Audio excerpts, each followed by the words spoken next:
So now I open the floor, and as you have seen in the chat room, you can write your questions in the chat room, and we'll try our best to get back to you. I'm sure you have many questions, but please feel most welcome now to seize the chance to ask a question to Yves, Professor Yves Vendé. Yes, yes. Yes, I would like to, because of course with Hadot and all the philosophers, we are in the realm of the mind, of the spirit. And but you spoke about transformation also with rituals and experiences of poverty, which is a kind of bodily experience. No, I was wondering about the role of the body in all this, no, in the spiritual transformation, no, because it's something that probably in our age has come up again, no, from the spirit, from the mind, that I said, to the body. Is there a connection? Because spiritual exercises has to do also with the body. That's a very good question, actually, because and that's I think it's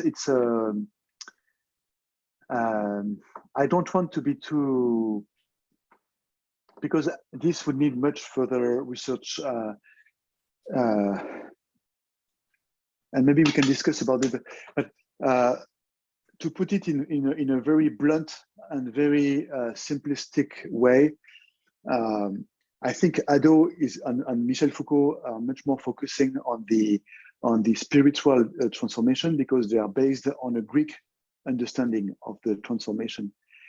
And somehow in the Greek world, especially in Neoplatonism, the body is not something that important. It doesn't mean that there is no space and room for the body, because if you think about Greek culture, in the Greek culture, to train yourself, to physically exercise, and to go to the gymnasium and to perform exercise sports, it's also a very important way to educate yourself especially for young people. So you have all, and especially and also for Plato. I mean, for Plato in the Republic or in the Laws, when Plato describes the training of the philosopher king, you have a lot of space given to physical training. The people who want to be philosopher king, they have to reach a form of mastery of their own body. The body is something that you have to get a mastery on. You are not learning from your body. So, but you can see the Greek training is much more dividing or disconnecting. I mean, some people may be disconnecting. I don't think it's the case everywhere. But for Neoplatonism, it may be disconnecting the body and the soul, and focusing on the transformation of the soul. I think that in the Analect or Neo-Confucianism in Zhu Xi, that I know much better, we do not have that much a disconnection or a division between the body and the soul. We are much more in a continuum of qi.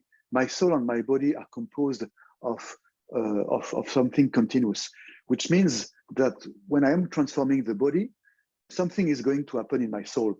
And in fact, one way to speak about the transformation for Zhu Xi is to say, like, for example, when I do physical exercise, I am stretching my body, and I am making my body more flexible. I am trying to learn how to adjust different situations. And there is something similar for Zhu Xi when we speak about the qi and how to train the qi. The worst that could happen for Zhu Xi when I train myself is to have a qi that is rigid, that cannot move. All the purpose of cultivation is to make the qi flexible, fluid, to move around.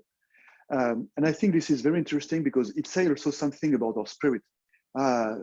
Self-cultivation is to learn also to be nimble with our spirit and with our body. But here there is a main difference of anthropology. It's not the same when you speak about self-cultivation or transformation, if you are in an anthropology that disconnect the body and the soul, or if you are in a continuum in a continuous anthropology. I think it's the main difference between the two traditions, even if I wouldn't like to force, or because it's not so simple. So of course, one way to transform the body, I think rituals. Rituals are it's a practice, and in Zhu Xi, that's very clear. For Zhu Xi, the first training, it's not reading the classic, it's rituals, or it's li, because through rituals we are going to discipline ourselves, our body, and even reading. In fact, I have a colleague. She is now working in Israel. She has an article that very well explains how for Zhu Xi or a Neo-Confucian, reading the classic, it's involve the body in the posture you choose. There is something physical here, and I think it's for me it's the strength of ritual. Rituals speak to us not only in the mind but also in the body. Rituals help us to connect at different levels. When you read classics, you are the tendency or the risk it's to be only on the side of the mind. Does it answer to you, or does it answer to your question, or? Yes, very much. Yes. Yes. Body as an objectivity, very good. Thank you. Thank you, Paulo. I would now give over to two also very rich questions by Fernando Aspiros. Shall we start with the second one, Fernando, about this whole process of comparative philosophy, what you describe? Yes, please, Fernando, over to you. Yves, thank you for your very insightful comments. And I read what I tried to put in my very broken English. Yes, you didn't mention much about Chinese characters. In themselves are very powerful symbols. Just by looking at a character, they are interpelling you, challenging you, and changing also your perceptions. So what would you feel in this comparative study you have done, the difference between the reading of a philosophical text in Chinese comparing with the reading of philosophical text in a Western language? Both of them have symbols, but the Chinese has the adding of a collection of symbols in itself. Each character is a symbol in itself. So in this discussion of transformation, the role of the character as a powerful tool of transformation, how do you see this? Thank you very much, Fernando. It's a tricky question, because there is still, for my knowledge, and I don't know everything. So if you have data on this, I'm interested in sharing and learning new insight on that. I think there are different levels in your question.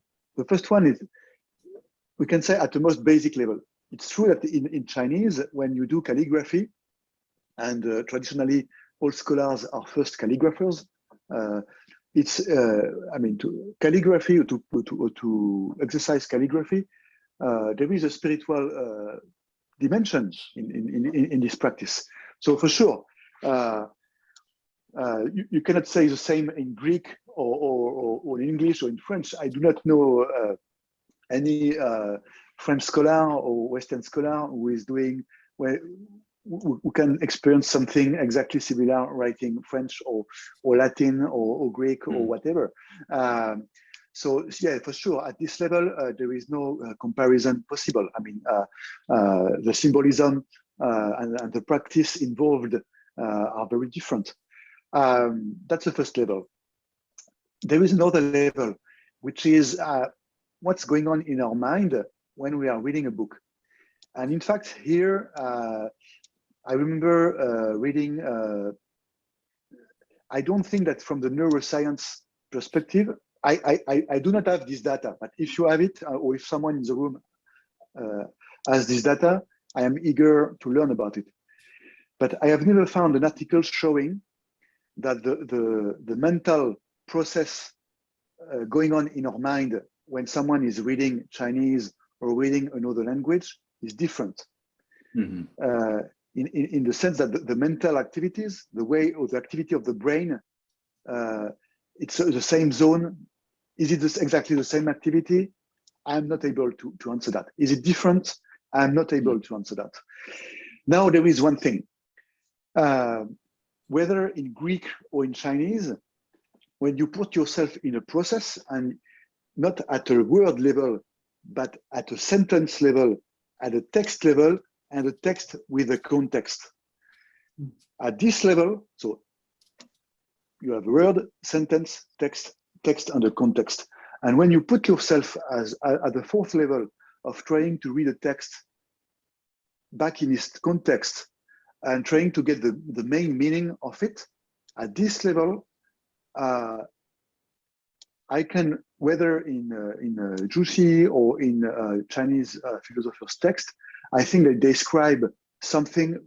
It may not be the same. I don't know. I cannot affirm it, but they describe something very similar to what contemporary Western philosophers describe when they mention this shaping of the intention through reading classics. I mean, I don't think we can affirm like this that it is exactly the same. It's very similar. I mean, I understand that this may not be fully satisfying as an answer, but I cannot go further than that. No, it's quite an interesting topic. Yeah. While you were talking, I was thinking a bit more and more. What kind of senses do we use when we are reading a Western text? It's like a discourse. Or what kind of senses do we use first? No, as an entry point when we are reading a Chinese text are really different movements. It's very interesting. Yeah. Maybe, Fernando, you could also elaborate the first question, and we could also on contemplation, intellectual contemplation, and also how we can translate it into Chinese, from the Buddhist perspective, Mingxia, Christian perspective, Moguan. That could be also maybe a way, also a further exploration for your question. Fernando, if you could kind of. I think I just add this word because I think it somehow was there, but you didn't use the word, no? Is it a good way of understanding what you want to say? That yes, to philosophize is like an intellectual contemplation. I don't know. I mean, that's a very good question because, in fact, I think that there are different consequences. It depends how you put it. So when Hadot is describing the Neoplatonician spiritual transformation, indeed, there is a risk of being in the air and disconnecting ourselves from concrete reality, from social relationships and from concrete reality. This is much less true with Stoic people. And if you think about it, Stoic people, many of them were people in charge of public life. Mark Aurelius was an emperor, and many of them were counselors of emperor. So what happened, it's especially for Stoic, spiritual exercises are a way to keep a form of distance with your public responsibility, to keep a space, an inner space, safe from all the disturbance, all the difficulties or complexity that you may find while being in charge of public and common life. So somehow it's the more someone is involved with public responsibility, with social responsibility, the more someone is going to need to find a way to keep an inner space through spiritual exercises, to be able to keep a form of freedom from being completely overcome by emotions and movement that arise from responsibilities, from having responsibilities. And somehow, if you think about it, that's the same in Confucianism. All the people who had access to text in ancient Greece or in ancient China, they are educated people, wealthy people, people who are being prepared for public responsibilities. In the Analect, that's very clear. The purpose of Confucius is to prepare officials, people who are going to be able to stand at the court and to display their own role. So, in fact, there is one thing that I don't put here, but we could even say that to be in charge of other people, to be responsible for other people, it's a form of spiritual exercise, because through being in charge of other people, you are going to be transformed and you are going to be invited to transform yourself. And I think that in the Confucian learning, that is very strong. Especially in the intellect, I mean, I cannot but think about the intellect.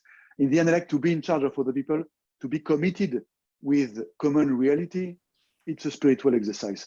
So I think this is very different from a perspective where our spirit is in the air, disconnected from reality, disengaged from reality.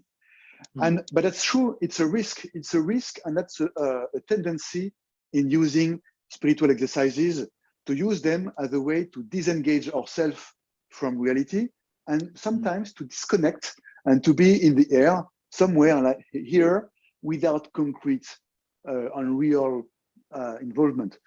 And another way to use them, it's on the opposite. It's these exercises should put ourselves even more in the concreteness of. So when I speak about being in charge of other people or being in charge of public life, it's also one way to speak about being responsible. You know, to be able to respond to you in Latin, that you respond for, you are able to respond for other people, to be responsible for. It's the same meaning. And I think that in antiquity it goes together. But of course, you can use it to, you know, I mean, you can do something else with it. Yeah, sure. Yeah. I mean, that's a good criticism to make to spiritual exercises. That's a good limit of them. This could bring us to the question of Father Franz Gassner concerning the relevance of the ritual. See, making the link to the Aristotelian sense of habituation. Father Franz, could you also articulate your question? I think seems to be very relevant here when we talk about transformation in the sense of Pierre Hadot. Yeah, please. Can you hear me? Can you hear me? Yes, it's a good thank you, Father Yves, for this very interesting talk and exploration. My question is linked what actually is now discussed somehow, so how habituation is here also is in the picture. I know in Confucius or in Hadot. And also the other question would be this learning by heart, like in Psalm 1, as to meditate by day and night about something. I think this is probably in Chinese culture very deep. What role has this in the spiritual transformation? I mean, it's a very good question. So if you think, for example, about the Psalms, in the Gospel, you can observe how Jesus was practicing singing the Psalms and using the Psalms the Psalms become a kind of tapestry for a kind of inner tapestry, a tapestry of the soul for Jesus, or the way Jesus is described in the Gospels, which means that the scriptures are helping him as a literary character to face a number of issues. And somehow you can find something, it's not exactly the same, but it can make an echo, I think. In the Analect book 10, you can see how the book of poetry or the book of rituals are used to describe the inner self of Confucius as a literary character to face a number of situations. And if you think about this process, that's the process of the Lectio Divina in the West. How we use a text, a classical text, whether from the Bible, from Greek philosophy, or from Chinese classics, to create a climate to prepare ourselves to face a number of situations. And in fact, there is one scholar I mentioned, Peng Guoxiang, who has a comparative work on the Lectio Divina in the West and a Confucian way of reading the classics. And for him, there is a difference about the body and the social responsibility. I quite disagree with him, but his research is very, very much on Yeah, at least that I know, there is one book that is very much on this topic. But for me, this is a real issue, because it's true in the biblical tradition. You can observe example of that in the biblical tradition. You can observe example of that in the Greek tradition. For example, for the Stoic, we have the Stoic were encouraging their own students to learn and to read a text. To do that, to create a number of resources, of inner resources. And once the student would be facing difficult situation, he would have the inner resources to engage and to handle these difficult situations. And somehow we can say, I mean, the quote I was putting from Analect 17.9, it's about that. It's about being able to develop, thanks to classics, inner resources to know ourselves and to handle ourselves in a number of situations. So yeah, I mean, it's a very good, but there is so much to say and to research on that. Yeah. Thank you very much. Thank you.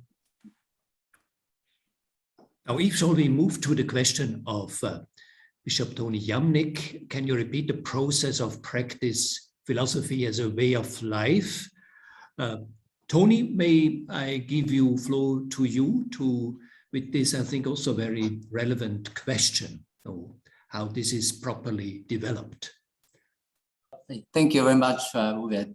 Yeah, I just it's very interesting that the theory when we used this way in we know some theory, but if we want to use it into our daily practice and as a daily routine, we hope I hope you could, like just now you explain is very good from like use with the text and then engage and then so connect with the master. So in the and then for the processes, I want you to extend a bit more so we can be clear when we make a daily practice. So in fact, there is so in the Greek tradition, we can always think about the dialogue. And in fact, in the Socratic dialogue, you have two characters who are trying to find a definition about something. For example, in the Alcibiades, they are looking for a definition of virtue, and can we teach virtue? And at the end of the dialogue, there is no answer. But the most important is not to find an answer, it's the way the two characters, Socrates and Alcibiades, are talking. Because in this dialogue, there is a process going on where the two characters are little by little leaving their own personal perspective and trying to elevate themselves and to find something common or an idea in the terms of Plato. And somehow the process, philosophizing, so in Greek, philosophizing, philo, desire, sophia, knowledge, wisdom, the desire for wisdom, the process that's going on when we put ourselves in a dialogue with someone, with a master or with a text, we are going to be called outside of ourselves. We are going to, Hadot would say, elevate ourselves. I don't know if it's elevate or something else, but something is going to call us outside of our own personal, individual perspective. And somehow it's the same in the Confucian learning. When you read a Confucian classics, little by little, you are going to engage another perspective. You are going to make yourself consider things from another perspective. And little by little, you are going to adjust your own intention to the intention of the sages from the past, who are the authors of the Confucian text. So it's not exactly the same mediation, but in both cases, you have this process of where the process is more important than the result or than the static understanding of it. Does it help? Okay. And generally, if we practice, how long do you suggest, and how long we can reach to the situation that you mentioned, to the result that you mentioned? I think you know, there is something I like very much in Zhu Xi. It's Zhu Xi is always going to encourage his students to practice every day, and the need is not to practice all the time, but at least to have a discipline. And for sure, this is not something that we can achieve in 1 minute or in 1 hour. It's a daily practice. It's a regular practice, but not everybody is going to achieve it at the same path, at the same speed. The most important is to start the process. Okay, thank you. It's really interesting. Thank you. So Yves, you also touched the question, can virtue be taught? Seeing as we maybe all know colleagues who actually gave up teaching ethics because finally they think we cannot teach actually virtue. So I think this brings us to this key notion of the Junzi, because you also developed very well in your thesis, that for Zhu Xi, it was the first meaning of learning was to behave as a Junzi, the Confucian moral ideal, and the focus of the cultivation of the self and not on literary sophistication. I think this is a key topic. And we have that also developed several times also in the Macau Rich Institute Journal, especially our master and friend, Professor Yang Hengda, has developed this notion. Could you maybe now, also from your perspective, give us again a clarity about this key concept? Also maybe in the comparison with Hadot. How would you actually, what would be the best translation, which always is tough? Is it the morally refined person or whatever? How would you frame that? I mean, as I showed the PowerPoint in the Confucius Sidarum Philosophus, the Jesuits, not all the time, not every time, but very often they translate Junzi by the philosopher. So if we understand the philosopher as someone who is in a process of striving to achieve wisdom, there is something into that, in the sense that in the intellect you do have so in the intellect, of course, at the beginning, the intellect, it's a text that was only read by educated young male people at the beginning. So and from the aristocracy.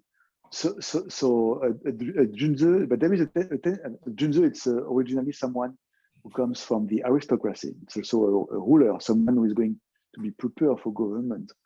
But of course, in the intellect, there is a tension because there is I don't put it here, but you have this quote about how to be a Junzi. Are you a Junzi by natural endowment or by education? And then you have a conversation between Confucius and one of his disciples about are we a Junzi because we come from a noble family, or are we a Junzi because we join a process of education? And this tension is present in the intellect. Yes, I mean, nowadays in contemporary translation, you have a gentleman, that's Sledge. James Sledge is translated Junzi by a gentleman, a superior man, superior person, a morally trained person. Because nowadays it's not only we realize that it's not only men but also women who are concerned by the process. So I don't have a very I'm not a specialist enough of the intellect to offer a definite translation of the term. When I personally, I always use a superior person, a noble person, a morally superior person, or someone who is in a process, or that's what. greater or more refined person. Yes. Yeah. Yeah. Or we yeah. could say a refining, or someone who is trying to refine or to be refined, someone who is in the process of it. Yes, exactly. Yeah. Well, along these lines, I would also understand a question from Jimmy Shum on the way also of dealing with our own daily problem solving. Now, Jimmy, could you explain a bit further your reference to the 8th chapter of the Gospel of St. John? And yes, please, over to Jimmy. Thank you. Right. We came across the message in John 8, verses 1 to 10, the story about Jesus is under accusation about from the teachers, about there's a woman caught in adultery, how to handle it. So while there's the big picture, I mean, a very it is always in our mind, this picture. So may I ask, while he's writing, you bend down and use his finger right on the ground. So there's a lot of explanation about what he's writing. But but in our talk today, may I ask, it seems that before he raised up his hand and answered his question, there's a big tension there. But after he raised up and answered one question, and he continued his writing, the tension released.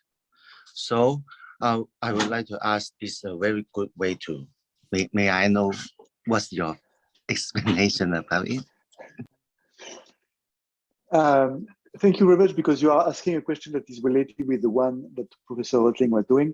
And I would like first to come back to what Professor Rotling was saying about virtue. Of course, here you can see that I adopt very much a virtue ethics approach to the understanding of what ethics are.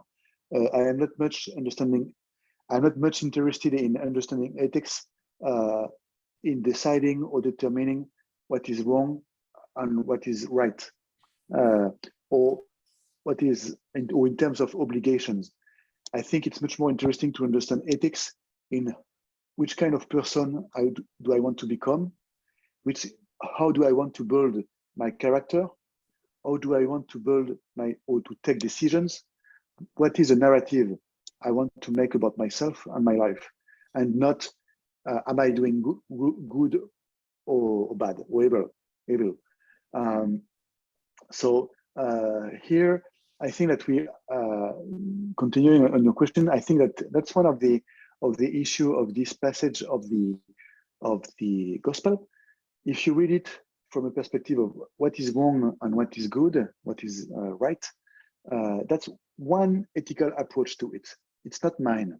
I am much more in a virtue ethics approach. And here, what becomes much more important and much more interesting, it's which kind of process is going on in the text. Is the woman passing through a process? Is the people bringing the woman to Jesus passing through a process? And is Jesus himself passing through a process as a literary character? Because the gospel, I take here the gospel as a narrative that was written by a community, okay?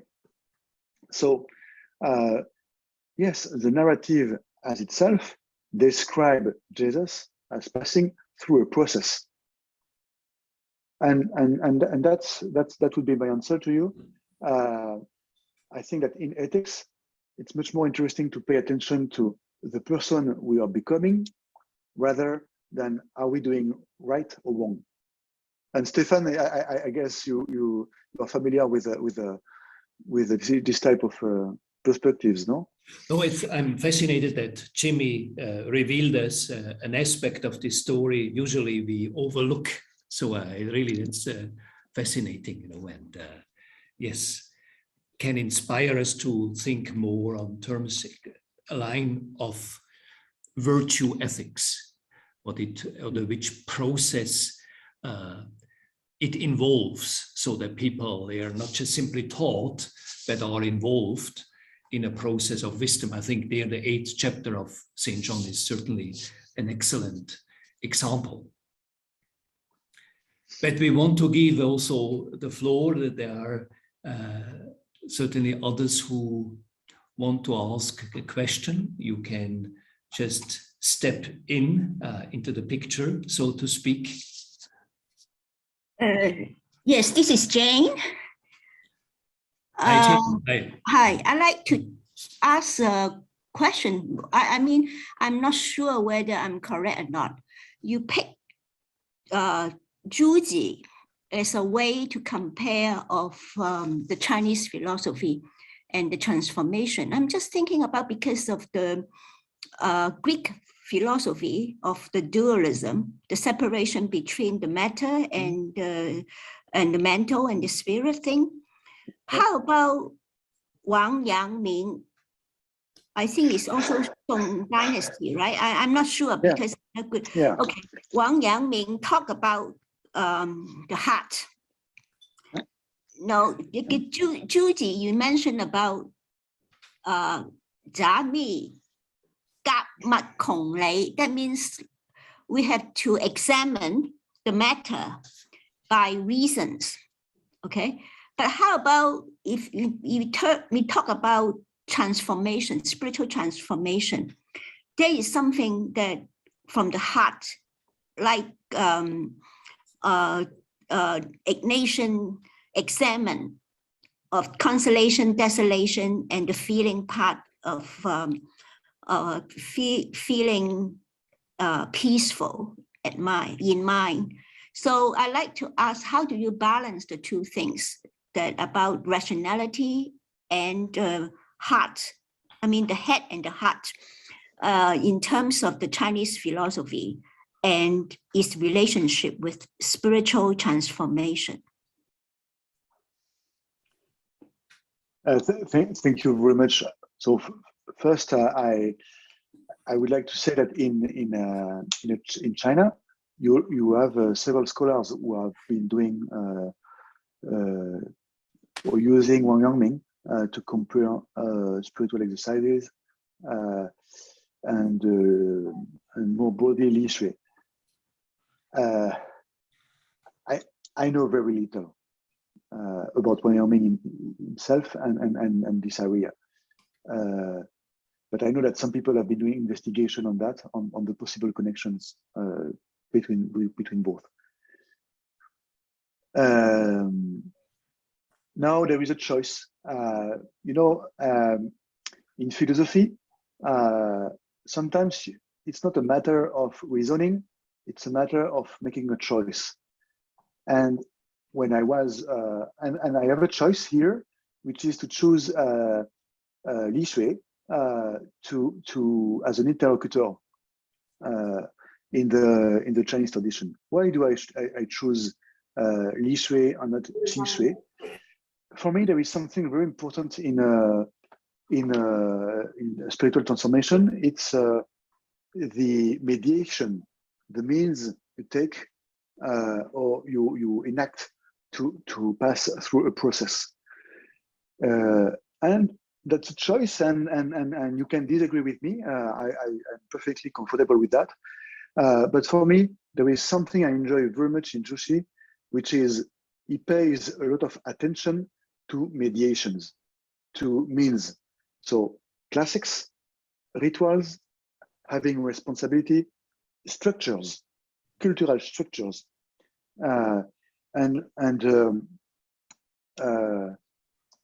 transformation of the mind, transformation of the heart do not happen without a structure or without an objectivity against which you are going to bump, to confront yourself. So Yes, this is, I mean, it's a choice. It's not completely arbitrary, but it's definitely a choice. Where for me, especially this process of exhausting pattern, I think it's a very interesting attitude to confront ourselves to this form of objectivity. So yeah, I make a choice here.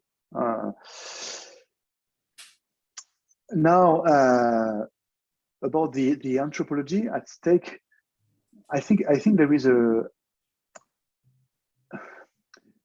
I don't like saying that the Greek perspective divides or disconnect the soul and the body, because I do think that in the Greek world there is a sense of the continuity between the body and the spirit and the soul, whether in Aristotle or I would say, if you think about it, very often we depict Plato as someone who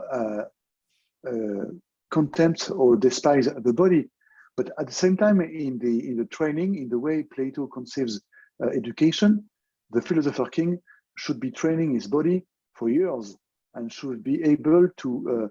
So I am not very comfortable to say that Plato completely despise or contempt the body. I don't think it's that simple. Yes, we can say that the body has to be put under the mastery of the soul, has to be put under the mastery of the intelligible, but I wouldn't say that it's completely inexistent. But it's definitely a challenge about considering ourselves as a whole, as a unified whole, or as someone divided or disconnected between the spirit, the soul, and the body. And here, for sure, you are mentioning the spiritual, the Ignatian spiritual exercises. So, and there is a simple question that we can ask ourselves regarding the biblical tradition. In the Bible, can we find an example of characters that learn from their own body about their spiritual life? And I do think that we can find an example like this, where something is going on in the body and it's influencing what's going on regarding the relationship with God. And in the Ignatian spirituality, sometimes we are invited to that, to pay first attention to what's going on in the body, and we are going to learn from the body something that's going on somewhere else. And this, I liked very much the continuity between body, spirit, and soul. So if you ask me, my choice would be to say that the continuity is deeper than the discontinuity, but it doesn't mean that it's always exactly the same. We are still able to reflect, we are still able to speak, we are still able to talk about ideas, concept, intelligible, and abstraction. So it's a continuity where somewhere there is something transforming. Thank you. But I think human beings are very, is also a spiritual being. So I agree with you that I will use the term holistic or the integral to look at human decisions of making a choice. There's physical, psychological, social, right now economic, and also spiritual, all well grounded in a person to make a choice. Not just, but for easy communication, people may always say that by rational or by feelings, by a kind of thing. And then the other thing for religious is more like a spiritual, our relationship with the Lord and how we come to make a decision. I would say it's a holistic process. Thank you. Thank you very much, Jane, for this excellent question. You want to have an assault on this, Yves? Yeah, because I that's something I'm still doing research on, and I'm not fixed in one thing.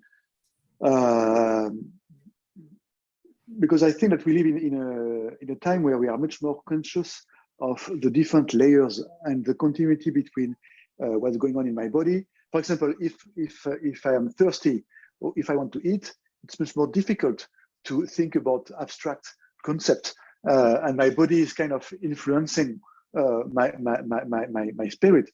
So, and I think we live in a time where we are much more aware of this interconnection between our body, our psyche, and the intelligible level. And I think that in antiquity, they were aware of that too.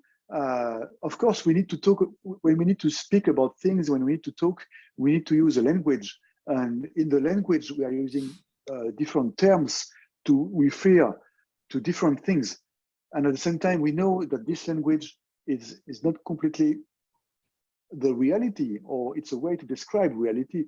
But it's, you know, there is one line that I like very much from Chinese philosophy, which is the first line of the Tao Te Ching, which explains that there is the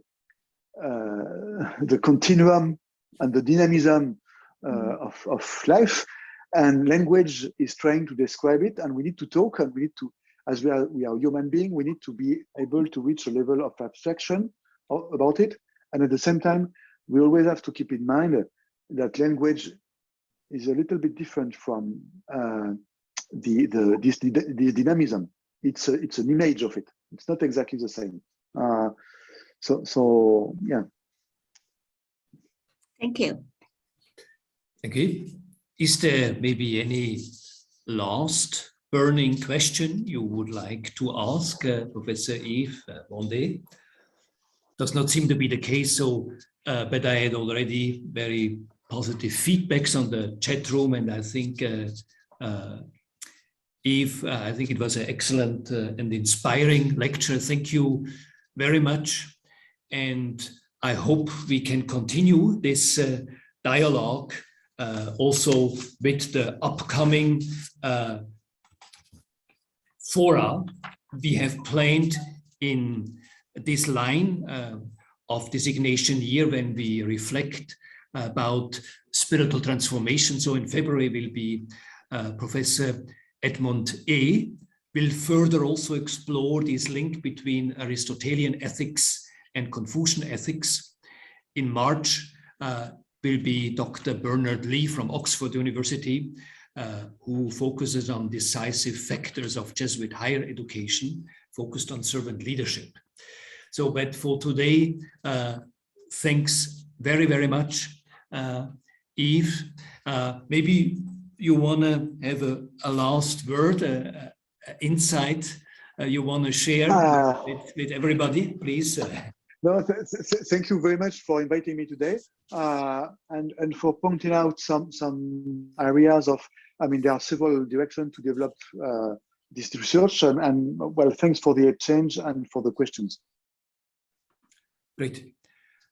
Okay, so also thanks also for the excellent questions and new horizons opened. And I already would warmly invite you for the next forum with Professor Edmund A. And also I would like to draw the attention, we have now launched the call for papers for our October symposium called On Dialogue with China. We have also a series with the publisher World Scientific Press on 6 volumes, where we have 2 volumes focused on this Confucianism, Ru Jia, Ru Shan, where we have always a Chinese scholar and a Western scholar. Okay, thank you very much and goodbye.